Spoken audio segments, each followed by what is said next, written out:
Back to news online. నగరంలో municipal నీరు ఎప్పుడు వస్తుందో ఎవరికీ తెలియదు, ఎంతసేపు వస్తుందో అసలు తెలియదు. వేళాపాడా లేకుండా ఎప్పుడో 2 రోజులకోసారి ఓ అరగంట వదులుతున్నారు. దీంతో మహిళలు బజారు నల్లా వద్ద బిందెలతో క్యూ కడుతున్నారు. తమ గోడు ఎవరికి వినిపించినా పట్టించుకోవడం లేదంటున్న నెహ్రూ నగర్ వాసులతో మా ప్రతినిధి చారి డీటెయిల్స్ అందిస్తారు. ప్రస్తుతం మనం నెహ్రూ నగర్ లో ఉన్నాం. ఇక్కడ రోజు నీటి కోసం యుద్ధం జరిగేటువంటి పరిస్థితి.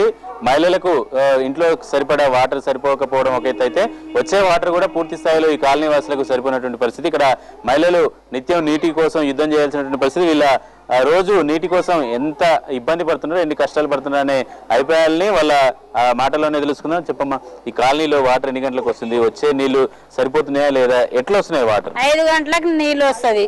5 గంటలకు వచ్చి 6:30 పోతుంది. గంటన్నరనే ఇడుస్తారు నీళ్లు. ఆ గంటన్నరలో మాకు మనిషికి 4 బిందెలు వస్తాయి. 4 బిందెలు, అది కూడా ఒక రోజు తప్ప ఒక రోజు నల్ల వస్తుంది. ఆ 4 బిందెలు వాడుకోవాలంటే చిన్నపిల్లలు పెద్దోళ్ళు అందరూ అదే నీళ్ళు తాగాలంటే ఆ నీళ్ళు కూడా పచ్చగా వస్తుంది. ఆ నీళ్ళతో రోగం వచ్చే తెలియదు, జ్వరాలు వచ్చే తెలియదు, ఏది తెలుస్తలేదు. ఆ నీళ్ళు ఎవరికని సరిపోతుంది? మా ఇంట్లో బోర్ లేదు. ఉప్పు నీళ్ళ నల్ల, అది కూడా కరెంట్ ఉంటే వస్తుంది, లేకపోతే లేదు. స్నానాలు చేసుకుంటే 4 రోజులకు ఒకసారి. ఈ నీళ్ళ ప్రాబ్లమే మాకు చాలా ఉన్నాయి. ఇప్పుడు ఈ కాలనీకి ఎవరైనా అధికారులు వచ్చినప్పుడు కానీ నీళ్ళు వస్తలేవని, వచ్చే నీళ్లు పచ్చగా వస్తున్నాయని అని చెప్పారు ఎప్పుడైనా? ఇప్పటిదాకా అయితే వాళ్ళు రాలేదు. ఇప్పటిదాకా ఎవరు వచ్చి మీకు నల్ల వస్తుందా రావట్లేదా అని కూడా చెప్పలేదు. ఎవరు ఎంక్వైరీ చేయలేదు. ఇప్పటిదాకా మీరు వచ్చిర్రు, మేము మాట్లాడుతున్నాం, అంతేగాని ఎవరు వచ్చి మీకు నీళ్ళు ఎట్లా వస్తుంది రావట్లేదు అని కూడా లేదు. నువ్వు చెప్పమ్మా, ఇక్కడ ఏంది అసలు? ఎన్ని కుటుంబాలకి నీళ్లు సరిపోతున్నాయా? ట్యాంకర్లు వస్తే ట్యాంకర్లు ఎట్లా కొనుక్కుంటున్నారు? ఏంటి? లేవు, ట్యాంకర్లు ఏం లేవు.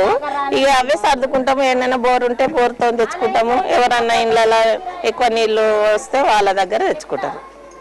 అంటే మీరు మీ ఇంట్లో ఎంతమంది ఉన్నారు? ఎన్ని నీళ్లు అవసరం అవుతాయి? అన్ని నీళ్లు వస్తున్నాయి. ఉదయం ట్యాప్ కూడా పూర్తిగా వస్తుందా? రావట్లేదు. పూర్తిగా వస్తలేదు, ట్యాప్ సన్నగా వస్తుంది. అవి 2-3 వచ్చినాయి మొన్న. ఇప్పుడైతే సరిపోవట్లేదు. వచ్చేది ఇది ఎండాకాలము, అట్లా ఇబ్బంది అవుతుంది నీళ్ళకు. మీరు చెప్పండి అమ్మా, ఇక్కడ మీ పిల్లలు స్కూల్ పోయే టైంకి సరిపోయే వాటర్ సరిపోతుందా? ఇప్పుడు ముందే ఎండాకాలం, నీళ్ళు ఎక్కువ తాగేటువంటి పరిస్థితి. ట్యాప్ నీళ్లు, ఒంట్లో ఉన్నటువంటి బోర్లు కూడా నీళ్లు కూడా తగ్గినటువంటి పరిస్థితి. ఏంటి పరిస్థితి ఎట్లా ఉంది ఈ కాలనీలో? పరిస్థితి అయితే ఏమంతా బాగలేదు. రావడం స్టార్టింగ్ లోనే 3-4 బకెట్లు మురికి వాటర్ రావడము, డైనిస్ వాటర్ కలవడము, దాంతో చాలా జ్వరాలు అవి రావడం జరుగుతుంది. ఆ స్పెషల్ కూడా చాలా తక్కువ వస్తుంది. వదిలేదు గంటన్నర లోపలనే 1/2 అవర్ దాని స్పెషల్కే వెళ్ళిపోతుంది. ఎవరికి అసలు నీళ్ళు అనేది సరిపోవట్లేదు. నీటి పరిస్థితి చూస్తే మరికొంతమంది మాట్లాడే ప్రయత్నం చేద్దాం. చెప్పండి, ఇక్కడ కాలనీ పరిస్థితి ఏంది? వాటర్ ఎట్లా వస్తుంది? ఈ చెంపపేట డివిజన్లోని నెహ్రూ నగర్లో ఈ మంచినీటి ఎదురు అనేది చాలా తీవ్రంగా ఉంటుంది. ఎందుకంటే ఇక్కడ పాలకులు మారుతారు కానీ ప్రజలను మాత్రం పట్టించుకునే నాదుడు లేడు. పాలకులు ఏంటంటే పోటాపోటీగా అలా ఎలక్షన్ల పబ్బం గడుపుకోవడానికి ప్రయత్నాలు చేయడం తప్ప ఈ ప్రజలకు ఒరగబెట్టింది మాత్రం ఇప్పటివరకు ఏం లేదు. ఈ ప్రజలకు ఇట్లా న్యాయం చేయాలంటే సక్రమంగా నీళ్లు రావాలి. దీంట్లో కూడా బోర్ అసలు లేదు. ఇక్కడ బోర్లు వేయాలి. రెగ్యులర్ కూడా ఈ వాటర్లో కూడా డ్రైనేజ్ వాటర్ మిక్స్ కావడం వల్ల అనారోగ్యం పాలవుతారు. చాలా మంది ఆసుపత్రుల పాలైతే కూడా దాన్ని పట్టించుకునే నాదుడు లేడు. దీనికి ఏమైనా మూల కారణం ఇప్పుడు మున్సిపాలిటీ వాటర్ అంటారు. వీళ్ళు డబ్బులు మాత్రం కట్టలేని పరిస్థితి ఉన్నప్పుడు ఖచ్చితంగా వాళ్ళను ఇంటికి వచ్చి వాళ్ళకి వాటర్ కనెక్షన్ కట్ చేసే పరిస్థితి పెట్టారు.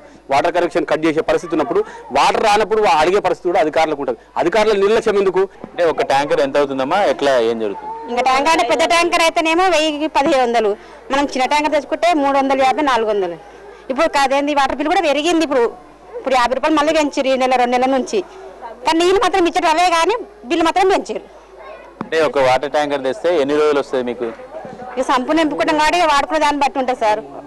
ఇది ఎంత దినం వస్తుంది కాబట్టి తాగడానికి వచ్చి నల్ల వాడతారు, వాడుకోవడానికి సంపుల కింద తీసుకొని వాడుకుంటుంది అంతే ట్యాంకర్ తెచ్చుకొని.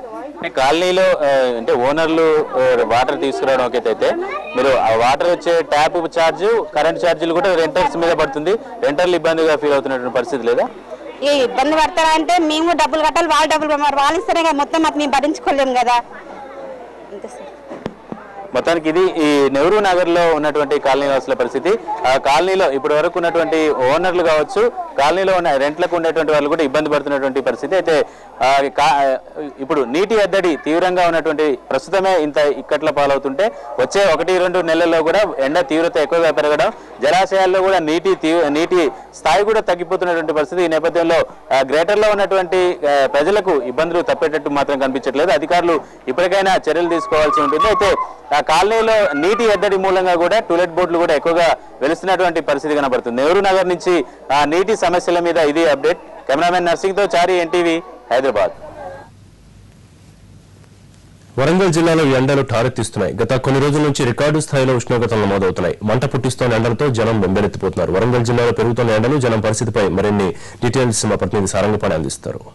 పగపగతో జనం బెంబెలెత్తిపోతున్నారు. ప్రస్తుతం మనం వరంగల్లో ఉన్నాం. వరంగల్లో 38 డిగ్రీల సెల్సియస్ గా ఉష్ణోగ్రతలు నమోదవుతున్నాయి.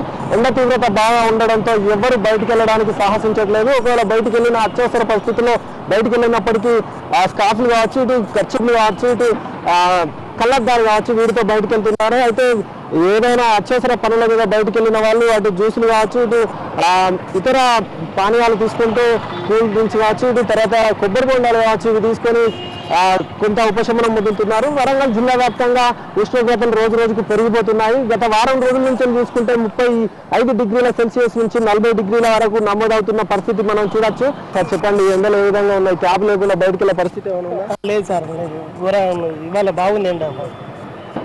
అంటే గత వారం రోజుల నుంచి ఏ విధంగా ఉంది? ఎలా సేద తీరుతున్నారు? ఎలా ఉపశమనం పొందుతున్నారు? ఈ కొబ్బరి బొండలు ఇట్లా అవన్నీ వాటర్ ఇట్లా తాగి అంటే మామూలు టైంలో బయటకు వెళ్ళాల్సింది అత్యవసర టైంలోనే బయటకు వెళ్తున్నారా? వెళ్ళట్లేదు. సాయంత్రం వెళ్తుంది జనాలు. చెప్పండి, ఎండలు ఏ విధంగా ఉన్నాయి? ఎన్ని గంటలకు బయటకు వెళ్తున్నారు? మామూలుగా ఎర్లీ అవర్స్లో 9 వరకు అయితే కూల్గా ఉంటుందండి. After 9 o'clock it getting heat ఎక్కువ ఉంటుంది. మామూలుగా ఏంటంటే ఈ వరంగల్ ఎక్కువ ఫారెస్ట్ అవి ఉంటాయి వల్ల హ్యూమిడిటీ ఉంటుంది కదా, దానివల్ల ఏంటంటే ఎక్కువ స్వెట్టింగ్ వస్తాం. So more water, liquid foods ఎక్కువ తీసుకుంటే we can get on from heat.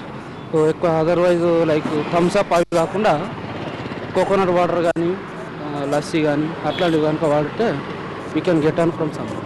మొత్తం చూసుకున్నట్లయితే వరంగల్ జిల్లా వ్యాప్తంగా ఉష్ణోగ్రతలు రోజు రోజుకు పెరిగిపోతుండడంతో ఎండల విపత్యానికి జనం బయటకు రావాలంటే ఇబ్బంది పడుతున్న పరిస్థితి. అటు రోడ్లు మాత్రం నిర్మానుష్యంగా మారుతున్నాయి. అయితే కొద్ది గొప్ప మంది అత్యవసర పరిస్థితుల్లో బయటకు వచ్చినప్పటికీ తగిన జాగ్రత్తలు తీసుకుంటున్నాం అంటున్నారు. అయితే మొత్తానికి చూసుకున్నట్లయితే వరంగల్ జిల్లా వ్యాప్తంగా ఉష్ణోగ్రతల పెరుగుదలతో జనం మాత్రం బెంబెలెత్తిపోతున్నారు. కెమెరామెన్ రాజుతో సారంగపల్లి, ఎన్టీవీ, వరంగల్.